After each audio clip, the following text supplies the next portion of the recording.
Nej, men jeg vil bare høre, om jeg kan få lov at synge en lille vise. Nej, det kan du ikke. Ja, men det er bare en lille vise fra de gamle dage. Nej. For jeg skatter der visekunst meget højt. Nå, men det synes jeg da egentlig er en god idé, at han får lov til. Nej, det synes jeg Jo, så hør hvad manden siger. ikke. Så synge Ja.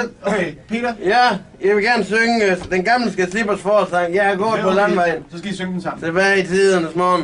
Kan du den gamle skal slippers forsang? Ja, ja. Peter Koch, så skal du synge den sammen med resten. Ja, Ved du det? så synger vi den.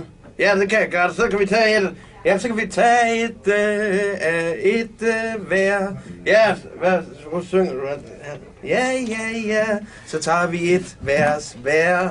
Ja, jo, så starter jeg. Ja, bare Peter.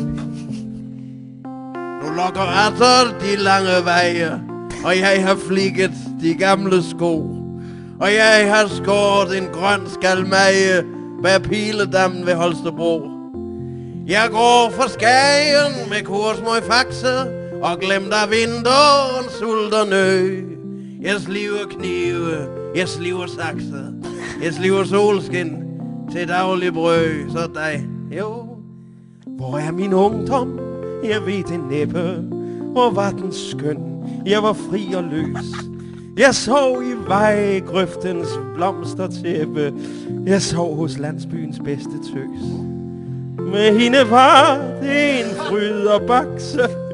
Til vårens duft var i hendes skød. Jeg slip kun knive, jeg slip kun sakse, men slip dog solskin og dagligt brød. Så er det dig. Jo, så synger jeg. Jeg var bare en skør skadslipper, foruden hjem og foruden ro. Jeg var kun rakker og hundeklipper, og bunden skænke mig ofte sin lo. Han var så selvsikker, til hans akse var plantet stødt i et fad med grød.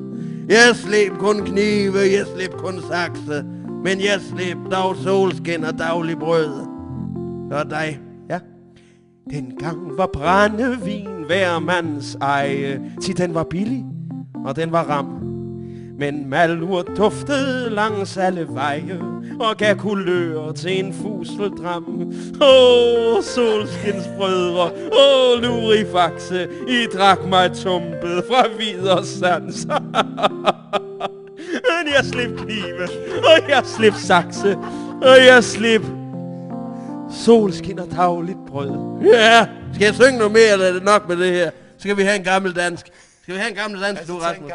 Ja, det kan vi godt. Der tager jeg en, nej, det er det gode med gammel dansk. Den smager lige godt, om du er i København, eller du står hjemme på Valsund Gamle Færge.